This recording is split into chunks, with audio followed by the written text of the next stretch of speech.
Okay. So, looks like we can get a little bit going. And sorry, it's about 6:23. We're supposed to start at 6, but I've been having the dickens trying to get this thing to get up and get started. So, my apologies. I'm sorry. I don't know. It just seems to be happening way too easily and frequently at this point.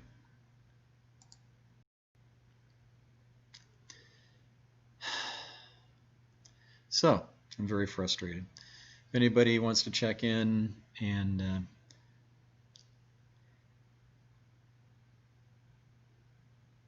let me know how we're doing.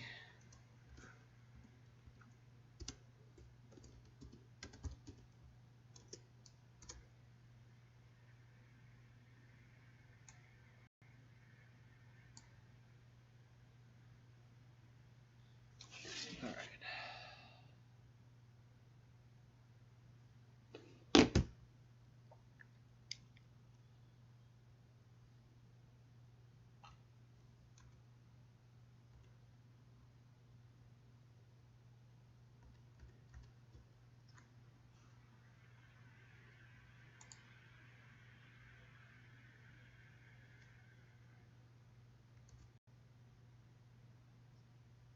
Okay. Sorry, I'm distracted with trying to figure out how to get this thing to work. So, let me know if the audio and video is working okay. If not, we still need to figure out. I don't know. I'm very frustrated at this point. So, and it's everyone's perfectly happy to leave me here and not succeed. So, anyways, if anyone comes on and Shalom, Alex. How you doing? It's 6:26 right now. Hopefully, it's not too much later when you come on, when you hear my voice. So let me know what kind of a delay we have, so I can get us going. Sorry about the very late start, but I'm just very frustrated right now. Seems like every time I'm left to myself, I can do it fine when everyone's around, but when I'm left to myself for some reason, it just doesn't work, and I don't know why.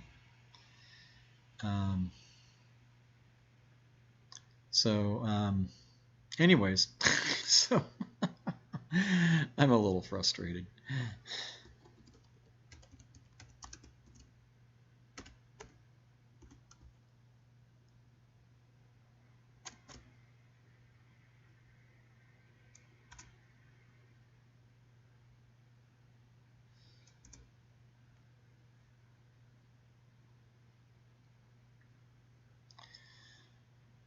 So 6:27 right now. I'm tracking it because we seem to have a delay of a minute or two.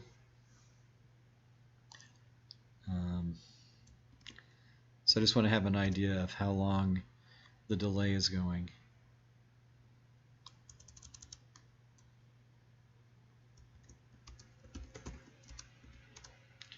Let me see.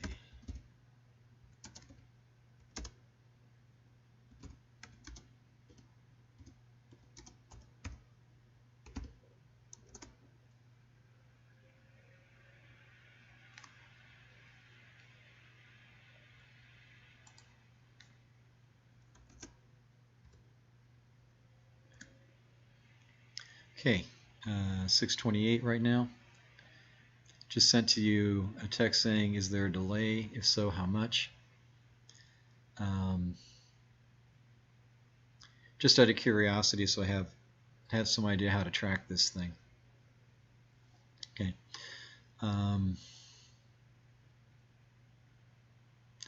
Wow, 3 minutes? Well, okay. At least it's functioning. We can make use of that.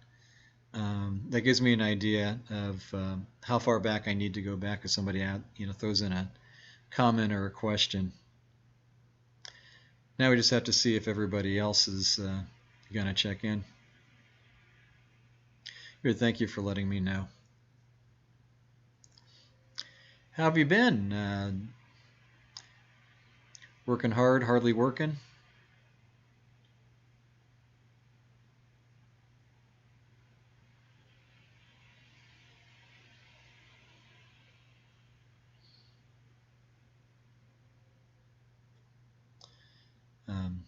I know it's going to be kind of a crazy slow start to begin with, but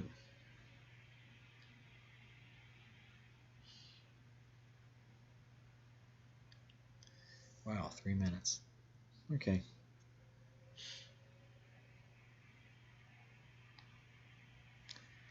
Let me see if I can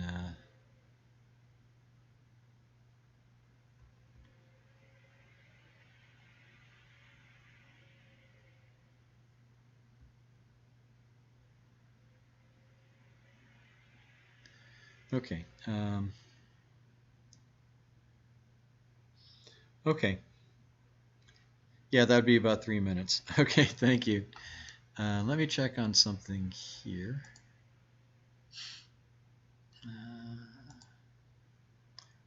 Okay. So yeah, I can see the video's moving. Oh, good. Okay, it looks okay. All right. Oops.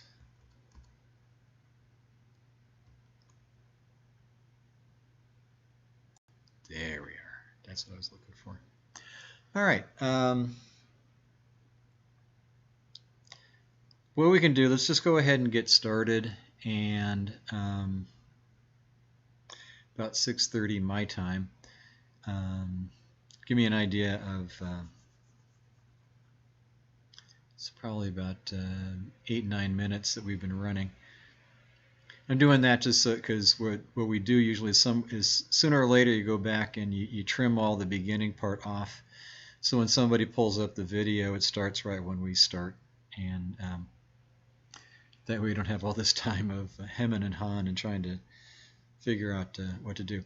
Anyways, we're starting Galatians 2 today, and I want to take a running start at the text. So I'm going to start at verse 15 in chapter 1, and then read our text for the day, and then we'll get started.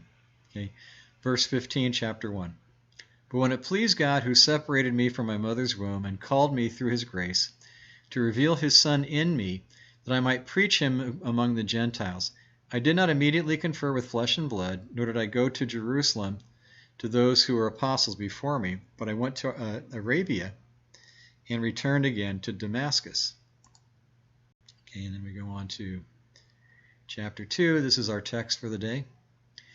Then after 14 years I went up again to Jerusalem with Barnabas, who also took Titus with me, and I went up by revelation and communicated to them that gospel which I preach among the Gentiles, but privately to those who were of reputation, lest by any means I might run or had run in vain.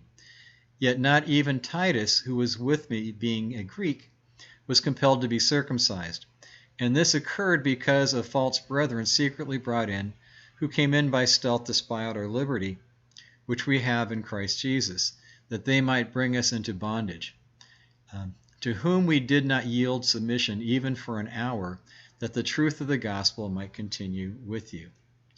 Okay, that's our text for the day, and let me get to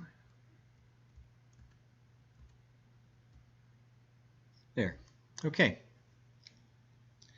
You should be seeing the screen. Oh, good to hear that you're working pretty steady. That's nice. That's nice. The congregation is not an essential service, but you are, and that's a good thing. Okay, Galatians 2, chapter 2, verse 1. Then after 14 years I went up again to Jerusalem with Barnabas, and also took Titus with me. So after 14 years would be after the 3 years that he had already been running around, and 11 years, I guess it would be 14 years. Okay. So Barnabas, The name is Hebrew. It's Bar-Navah. Okay, which Strong's translates as son of rest, but then calls for the root Navi, prophet. So Bar-Navah would be son of the prophet. Let's see. Yeah. So it's okay.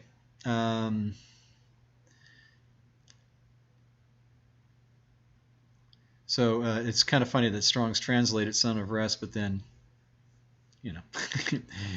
pulls it from the root for the word prophet. Okay, the surname of Joseph or Joseph, a Levite, a native of Cyprus. Okay, Yosef in Hebrew. Was a distinguished teacher and companion and colleague of Paul. Barnabas was among the original believers in Jerusalem, Acts 4, verses 36 to 37. Now, there's no guarantee the Barnabas of Acts chapter 4 is the same character. But because it's the same name, people like to link them together. And that's what the commentator on this added. It appears at the beginning Barnabas was the senior of the pair, being the one to introduce Shaul to the other believers. And we see that in Acts 9:27. Okay. This is Dr. Stern's commentary. Barnabas took an early interest in Shaul and accompanied him on the first of his 4 journeys. Okay. So the reference there to follow up on if you're interested to look at it, basically saying the same thing that the commentator just said. Okay. Titus, the Greek meaning nurse, Titos or nurse, a Gentile and Paul's companion in some of his journeys. Later, a leader and recipient of one of Shaul's now famous letters, see Titus 1:5. For this reason I left you in Crete, that you should set in order the things that are lacking and appoint elders in every city as I commanded you. So Titus, being a Gentile, was someone of authority, someone of talent and capability, and someone who was trustworthy that Shaul would give him the task of setting a congregation or the area of Crete to put in order and to organize things. So this was no crazy sinner. This guy was quite frum. He was quite kosher. Okay. Galatians chapter 2, verse 2. And I went up by revelation and communicated to them that gospel which I preach among the Gentiles, but privately to those who are of reputation, lest by any means I might run or had run in vain. I think that's a great comment. But he went up by revelation, apocalypsis in Greek, like in chapter 1, verse 12. Shaul emphasizes being guided by direct orders from God. Okay, this is part of Paul's status as an apostle, that he was named and called specifically by God to do a task.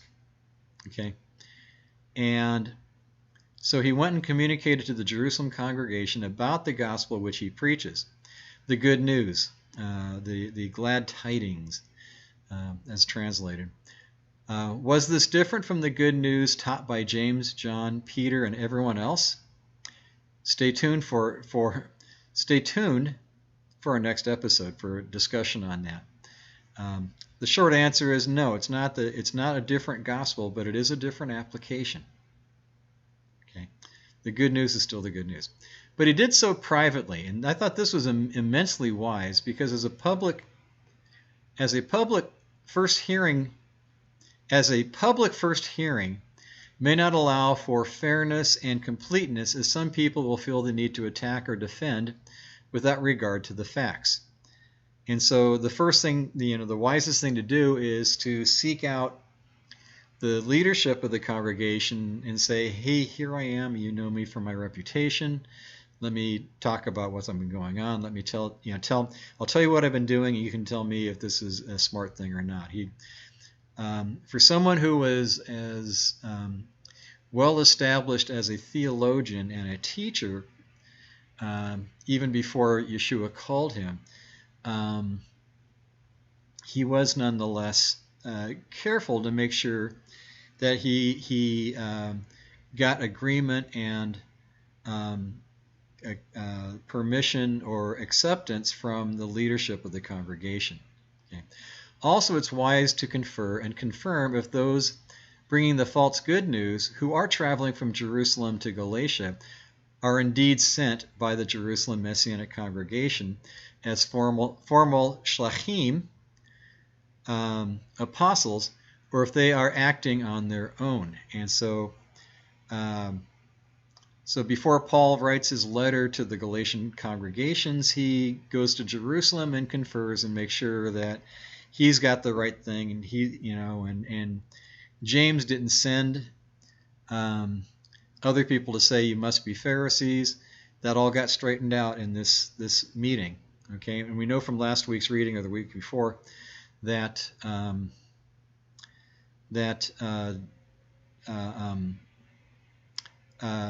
people came up from Jerusalem, which assumes from the main congregation, and said, "This is the word. You guys got to become Pharisees, or else you can't be in the kingdom. You can't be in the family. You can't belong."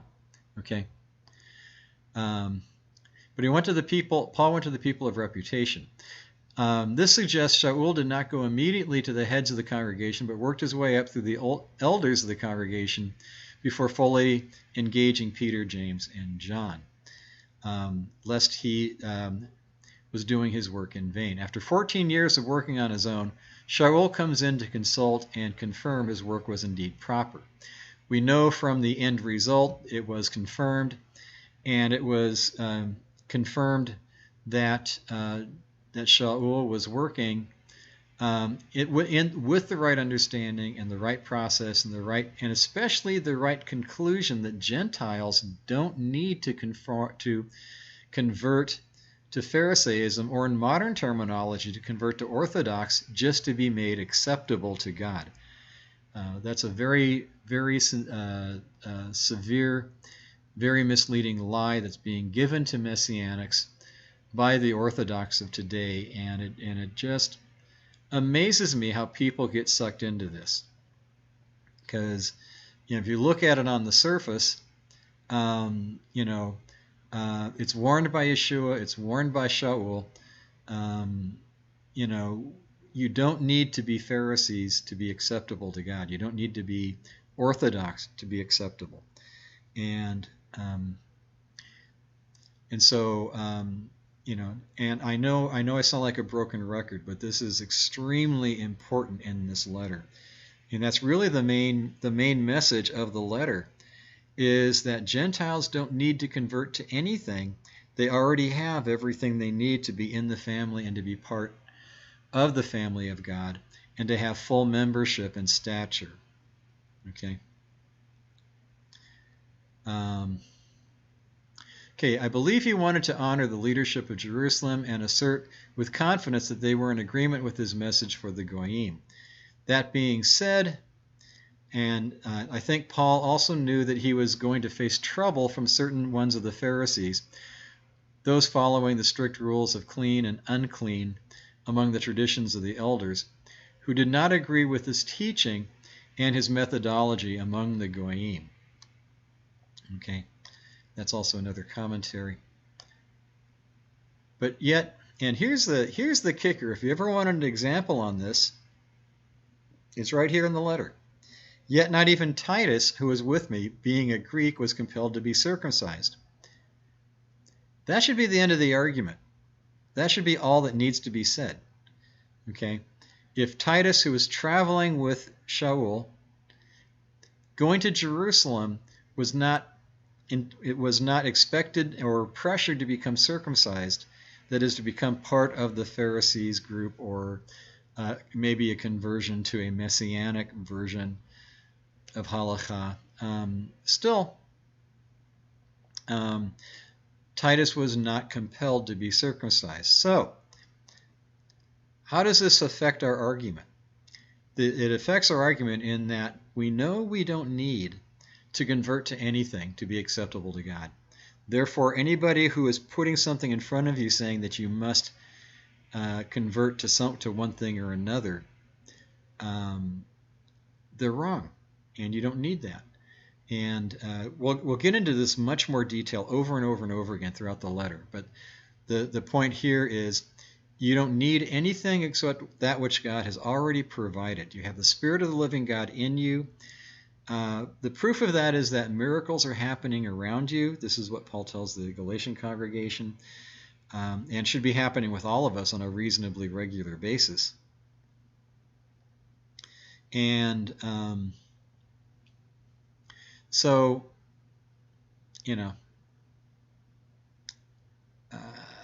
okay, let's go on. This inserted comment, verses 3 to 5, is another hint for the main discussion starting in chapter 3. Titus was not compelled to be circumcised. Does this mean all Gentiles should not? How does this compare to Shemot, Exodus 12:48, and Acts 21:25? Okay, and let's see, this is another commentary.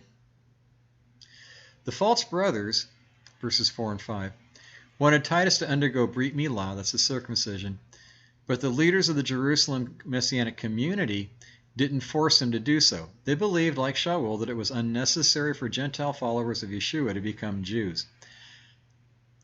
I'm not too happy with that commentary. That's Dr. Stern even. It's more than just becoming Jews. It's becoming religiously observant as a Pharisee. Okay, so it's a step beyond just making a conversion to being recognized as Jewish. This is a religious conversion in practice, not just cultural or ethnic status. Okay, Titus serves as a precedent, an act possessed of legal standing upon which future halakha, judicial rulings, may be built. Halakha is, of course, meaning the walk. That comes out of Amos 3:3. How can two walk together unless they be agreed? Basically, halakha is how you live out your life on a daily basis, keeping the commandments of God. How do you go about doing this? That's halakha. Okay. When interpreted in the context of Beit Shammai's zealot tendencies, and that's another commentary, this dispute may be read as emphasizing the fact that the Gentile is unclean per se. This is, by the way, this is the Pharisee point of view, not the biblical messianic point of view, but this is the Pharisaic point of view and the Orthodox point of view. A Gentile is unclean per se. Per se means it is, and that's it. Okay. He is forbidden to study Torah until he has been circumcised, since circumcision is not merely a commandment, but symbolizes entry into the covenant people. This is why we have so much pressure in Galatians to take that circumcision. It's not just any old circumcision. It's the conversion into Pharisaism that the Gentile in Galatia is being pressured to do. Okay. Since circumcision is not merely commandment, it's entering the covenant people. Those responsible for the dicta prohibiting Gentiles from studying Torah out of Exodus Rabbah are also seem to have been those who insisted that they become full proselytes. Okay. On the quotation from Deuteronomy 10, here the obvious message is that outward circumcision in the flesh of a Hebrew male does not automatically guarantee his place among the covenant people of Israel, a people divinely commanded to walk in obedience to the law. Okay. So, in regards to Paul and his preaching partner Titus, the issue is this. Some regional religious authorities were more focused on the oral tradition of a proper circumcision according to Pharisaic custom, and then submission to Pharisaic authority to complete or make whole a ger's conversion. Okay, and that's actually a commentary on Talmud. Okay. Paul, not wishing to promote coerced circumcision by Pharisaic standards, believed in allowing a male convert to take his stand according to what the written Torah said, and always when he was ready. When he did enter circumcision, it was only a sign of the written law, not service to the oral law. And that's extremely important. And this is why, often when we're reading in the Torah and someone says, well, does that mean I have to be circumcised? The answer is, among like all the other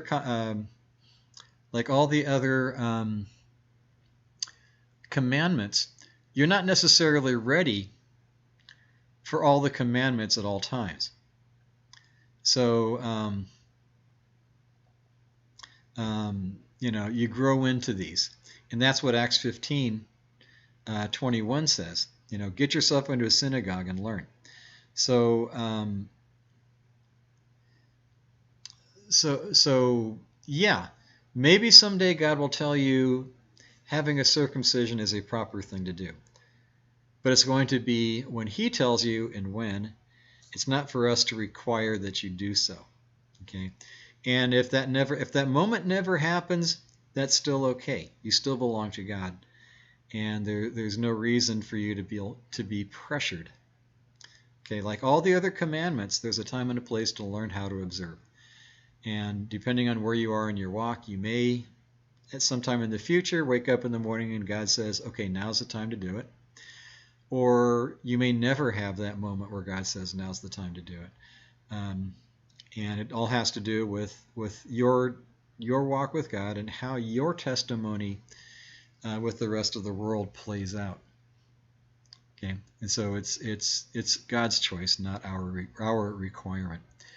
I know I'm dwelling on this a lot, but it's a pretty intense argument, very intense conversation. Okay, verse 4.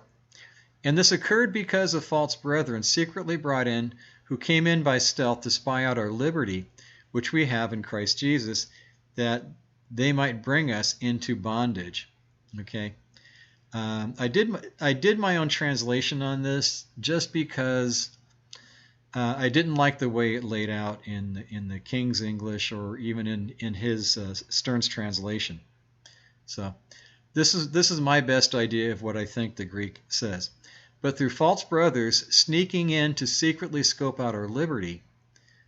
Yeah, that's the phrase. And then because this is a parenthetical statement, now you have a second parenthetical statement here in this verse.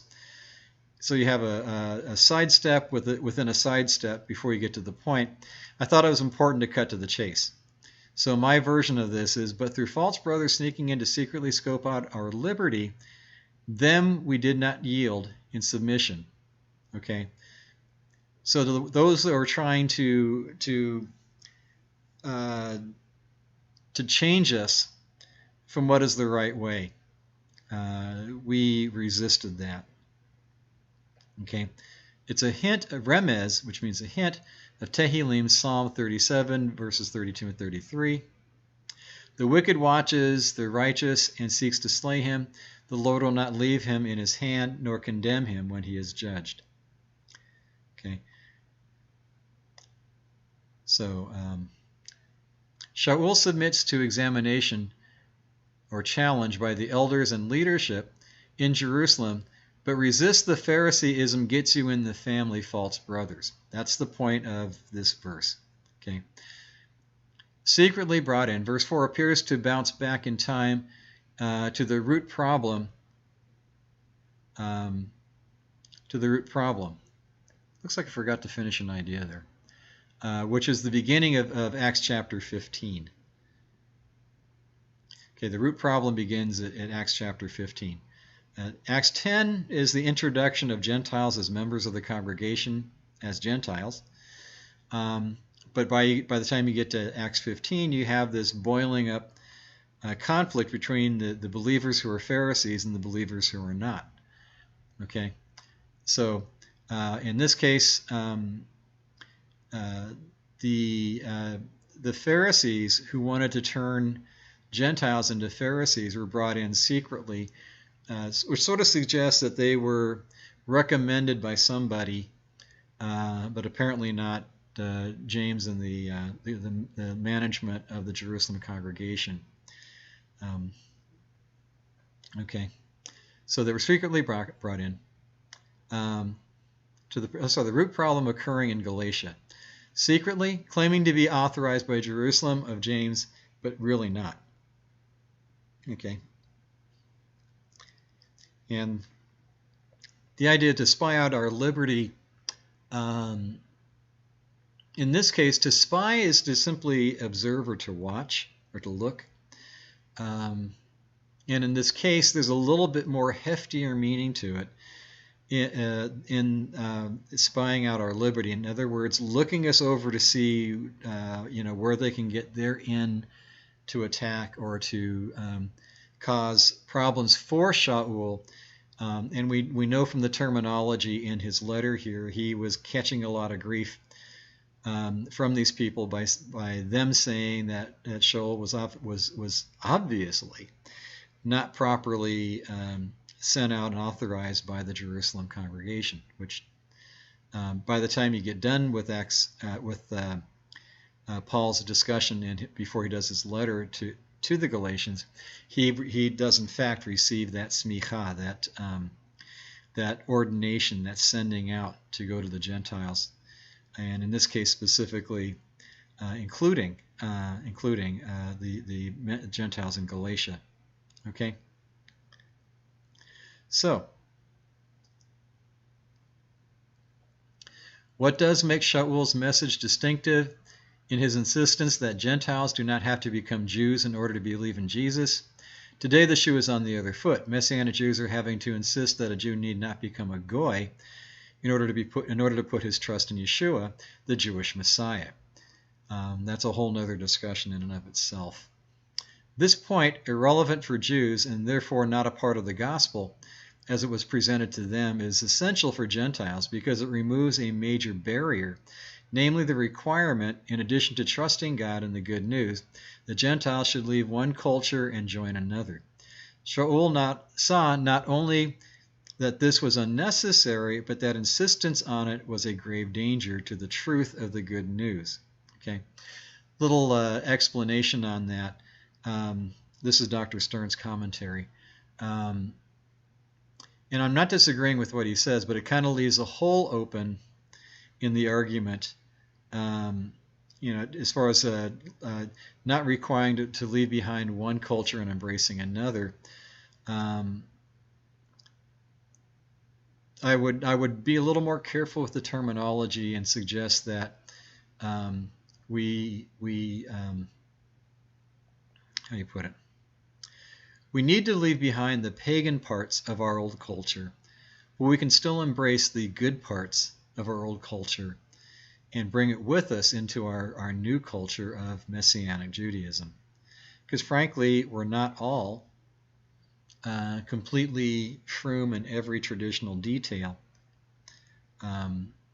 even as Messianics. In fact, we argue against a lot of the traditional details because they don't have they don't create the end result that they're claimed to create. So we need to be wise and careful about what we embrace just because someone says it's tradition. Just like American tradition has its less than good and proper aspects, and we need not embrace those parts of our tradition. In a Messianic culture, we have to be careful not to embrace those traditions that draw us away from Messiah. Okay, sorry, that was a long sidestep. Okay, circumcision, about 2/3 of the way down to that paragraph, quickly became the token of the entire controversy, precisely because when a Gentile allows himself to be circumcised, he obligates himself to obey the entire Torah. And since this is a quotation, I didn't add much to this, but you should add in the idea to obey the entire Torah, both written and oral. That is, he obligates himself to join the Jewish people as a Jew to become fully Jewish. Okay, this is Dr. Stern's commentary on that. And I think my objection, but I think now I'm looking at it again, I'd be just a little more careful to make a big differentiation between God's written commandments, the Torah, and the traditions of the elders, the traditions of Judaism, that is called oral Torah. And to name them both in the same breath as two aspects in the same guise, it almost raises oral Torah to a level of written Torah, which we follow our Yeshua, who very strenuously separated man-made tradition from God's written command. Okay. I would clarify to point out the terms, and this is mine. I would clarify to point out the terms of the conversion, are set by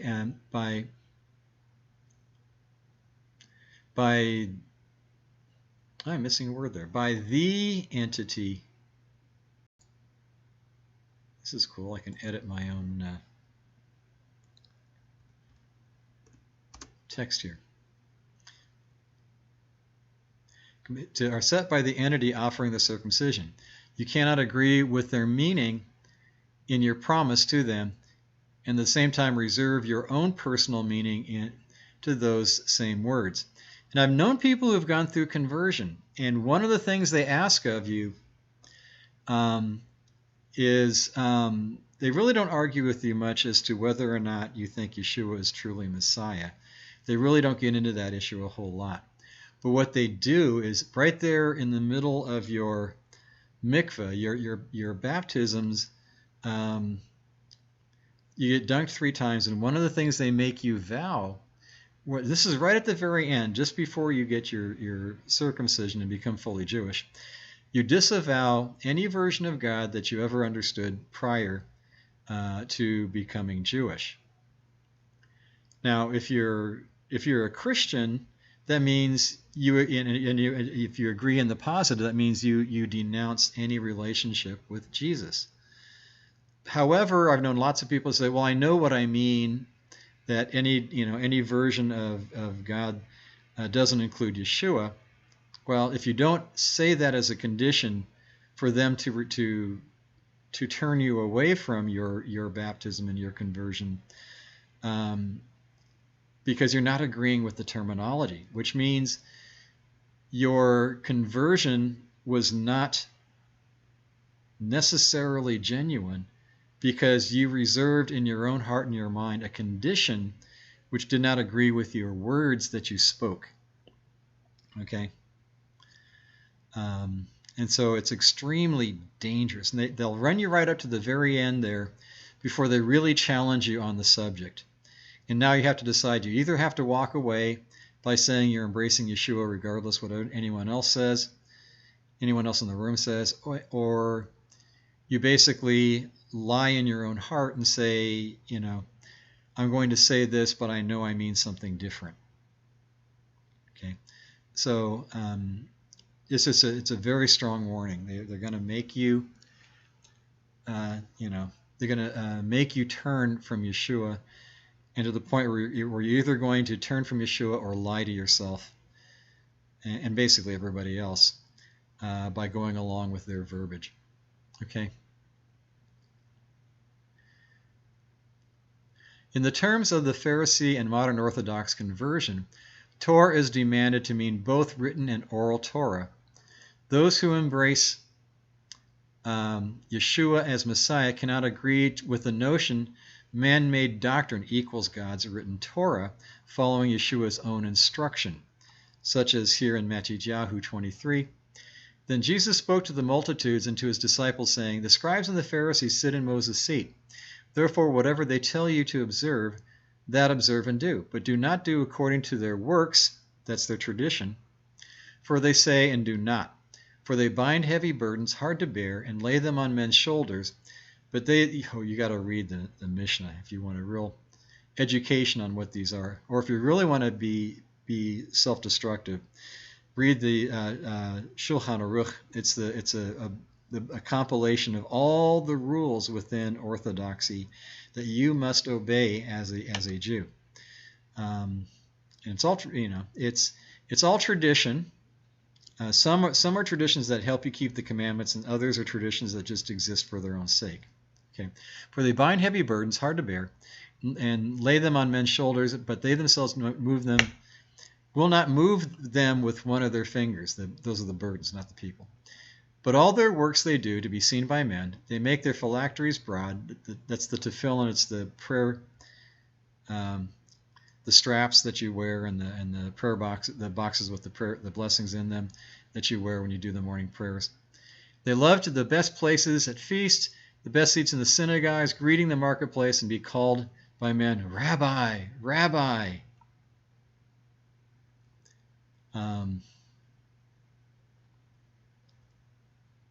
The phylacteries, yeah. Okay, tefillin, you say, yeah, same difference. Okay. So be careful of people like that, you know. Be careful of people that demand tradition only for the sake of tradition.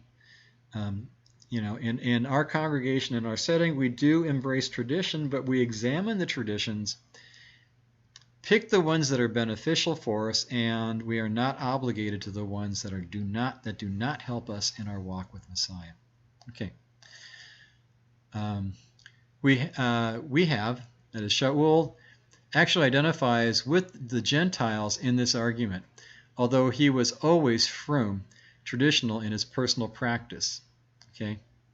So Paul uses the we when he's talking about the Gentiles, all of us who are walking with God.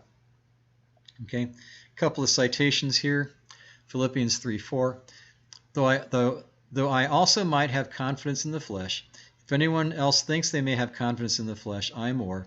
So, circumcised the 8th day, of the stock of Israel, the tribe of Benjamin, a Hebrew, the Hebrews according to the law, a Pharisee, concerning zeal, persecuting the church, concerning the righteousness which is in the law, blameless. Okay? So, yeah, Paul knows what it's like to be firm, but he also knows what it's like that it's not something that you can impose on others by demand. Okay, Acts 23, verses 6 and verse 9. When Paul perceived that one part were Sadducees and the other Pharisees, he cried out into the council, Men and brother, I am a Pharisee, the son of a Pharisee. Concerning the hope and resurrection of the dead, I am being judged. Now, this is sneaky on two different levels. Okay, he identifies himself as a Pharisee, and that's what's used to spark an argument between the Pharisees and the Sadducees, and which kind of gets him out of that bit. But here's the thing, and when you're in court, if somebody makes an allegation against you, but you never say anything against that allegation, the court can regard that as an undisputed fact and treat it as if it's true. Okay? So, in that context, what was missing from this argument? No one ever, it's not recorded in Acts 23 that any of the Pharisees or Sadducees said, no, you believe in that Yeshua character, therefore you are not a Pharisee. No one contradicted him. It's not recorded that there was any contradiction to his statement that he's a Pharisee. Okay? So he still identifies himself as a Pharisee. Okay? And then verse 9, Then there arose a loud outcry, and the scribes of the Pharisees' party arose and protested, saying, We find no evil in this man, but if a spirit or an angel has spoken to him, let us not fight against God. Okay? And so this was a follow-up. This is actually the final word on this particular argument. And so, so the scribes, of the Pharisees, the Torah teachers, said, we can find no evil in this man. So if whatever happened to him really was of God, let's not fight against God. Okay.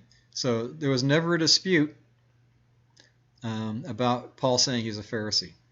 So he still identifies himself as a Pharisee, and he still identifies himself with the Gentiles in the Galatian region. Okay, so that's how we should behave. Okay, Okay, then so they're spying on us to put us into bondage. What bondage? Not bondage to an impressive Torah, but bondage to sin, even religiousness, but bondage into religious tradition as taught, religious traditions taught as God's commands. Okay. The Pharisees have delivered to the people a great many observances by succession from their fathers, which are not written in the law of Moses, and for that reason it is that the Sadducees reject them and say that we ought to esteem those observances to be obligatory which are in the written word, but are not to observe what was derived from the traditions of our fathers. This is Josephus from his book called Antiquities. Interesting comment. So, Josephus wasn't there during the time of Yeshua, but he was there shortly thereafter. So this was the state of religion at the time. The Pharisees and the Sadducees were not getting along. And one of the things that was different is the Sadducees had a different understanding as to certain calendar events. And one of them, we know because we just did this a couple months back, is that the observance of the Passover meal is celebrated at the beginning of the 14th of Nisan of the Aviv by the Sadducees, which is what Yeshua did, and then the Passover on the 14th of the Aviv at the end of the day was observed at that time by the Pharisees, which is why you have the things that sometimes look confusing when you have dates and events and times happening, and you're thinking, wait, this should have, especially when, about 3 o'clock when he died, and it said this is about the time of the slaughtering of the lambs, and you think for Passover, and you're thinking, wait, that should have already happened. Did this all happen a day early? And you have some people who don't understand this argument between the Pharisees and the Sadducees, don't know that there was actually 2 times that Passover was kept, at the beginning of the 14th and and another one at the end, which the Pharisees did. The Sadducees did the beginning. It's interesting that Yeshua observed Passover with the same timing as the Sadducees. Interesting point. Okay. Oops, I missed something here. Yeah.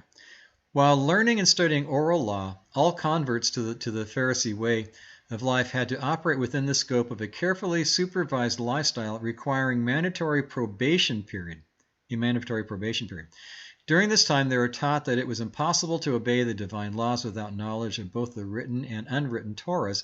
Hence Hillel's words that no Am Ha'aretz is truly religious. Okay. Am Ha'aretz simply means people of the land.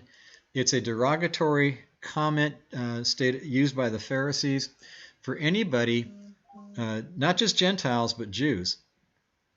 Anybody who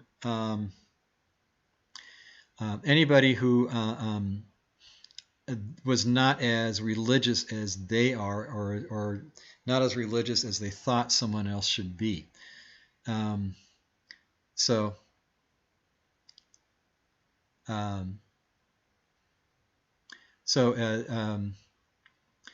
what they did, and this actually happens even in modern Orthodoxy. Orthodox get mad if a Gentile studies Torah because they believe Gentiles are unworthy to know and to follow the commandments of the Torah. And only properly converted Gentiles into Jews, and people that were born Jewish only have the right to study Torah. And they say it angers God when we study Torah. Okay, when a ger, a sojourner, took upon himself the rites of immersion and circumcision according to Pharisaic custom, it was said of him, "You are now a ger ben brit, or covenant proselyte, as opposed to a mere ger toshav, a resident alien." Okay, ger, son of the covenant. Okay, and realistically, in religious practice, even if a Gentile converts to being Orthodox or to being a Pharisee, back in those days, they were never still trusted. For the rest of their life, they'll always be regarded as a ger proselyte. They're really not accepted in Jewish community, which is really sad. Okay. Shammai, one of the two main teachers in Judaism, the other is Hillel. Shammai, almost two full generations before Paul, taught that he would have nothing to do with anyone who was not prepared to give implicit assent before knowing its contents to the unwritten law. Okay, in other words, you're commanded, they require that you agree to submit to everything the oral law says, oral Torah says, the oral instructions, I don't know how you want to call that, before you even hear what it says.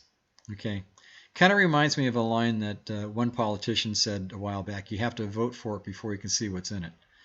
And that was immensely dangerous and turned out to be a very, very poor piece of legislation. Okay, then verse 5, to whom we did not yield submission for even an hour, that the truth of the gospel might continue with you. Shaul resisted the Phariseeism gets you in the family, false brothers, so the good news would be unblemished and prosper in Galatia. Okay, and so Paul is saying, we didn't even waver to these guys for not even an hour, that the truth might be known. And that's really, that's a lot of how we need to win our arguments. We don't need to use fancy, intellectual, cunning twists of words to win the argument as to whether or not we should obey God.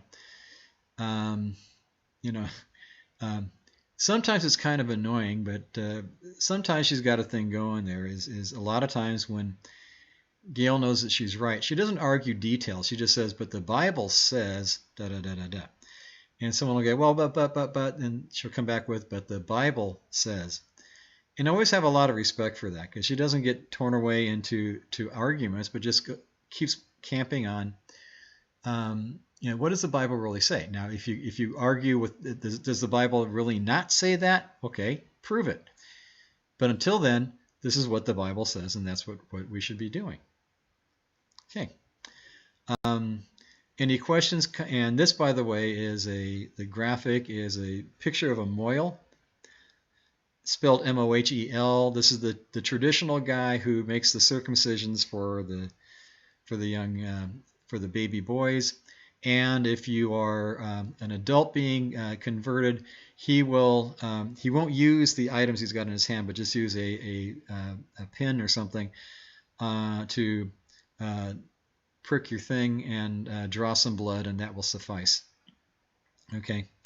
All right. That's it. Now, if we're still at about a 3-minute delay, I'll give you a second if you have any questions, comments, or rebukes. I'll stay on for about 3 more minutes, and we'll see. In the meantime, I know a couple of people texted. They're probably asking, are we on? And we'll see what they said.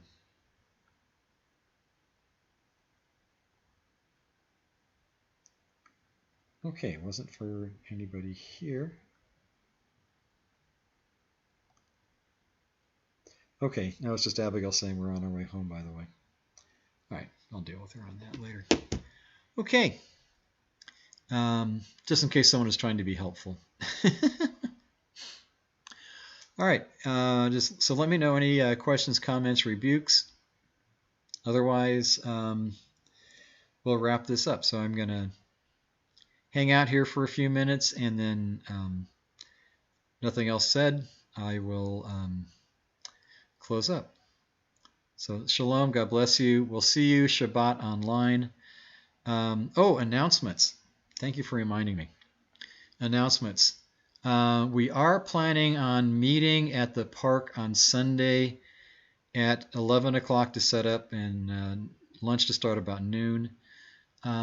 Normally we like a big buffet spread with shared meal style. just because people are being squeamish, for this time out, I'm going to recommend that we only bring for our own selves to eat, and not to bring to share. Just so if there's anybody watching what's going on, they're not going to think we're, horribly sharing germs because, we're pulling hot dogs off the same grill. You're welcome to come. Setup time's about 11. We'll start about noon. If you've been to one of our Shavuot meetings, it's kind of like a party. We'll bring we'll have some music. We'll have the reading of the Megillah, the book of Ruth. It's very short, just 4 chapters. And we will have a good time there. Okay? And you can stay there as long as we can, assuming that no one comes and bothers us about getting together. And we'll practice our public outside social distancing. Okay? All right. Anything else? Oh, one other announcement. I keep forgetting. Let's see.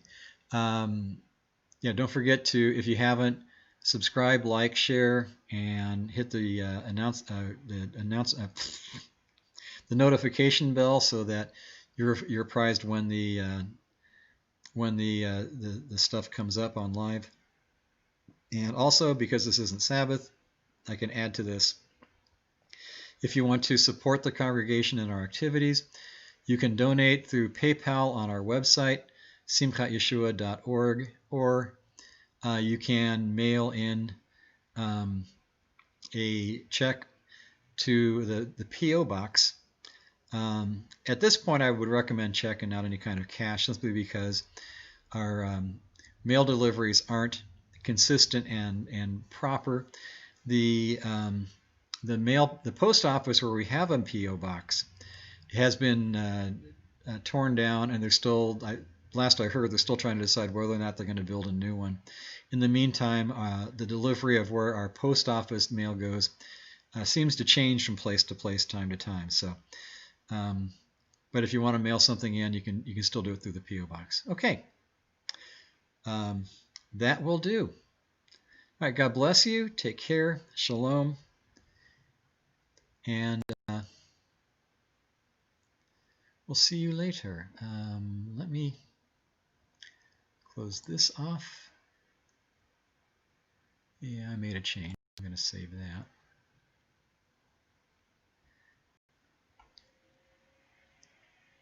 Okay, so that's that. Okay.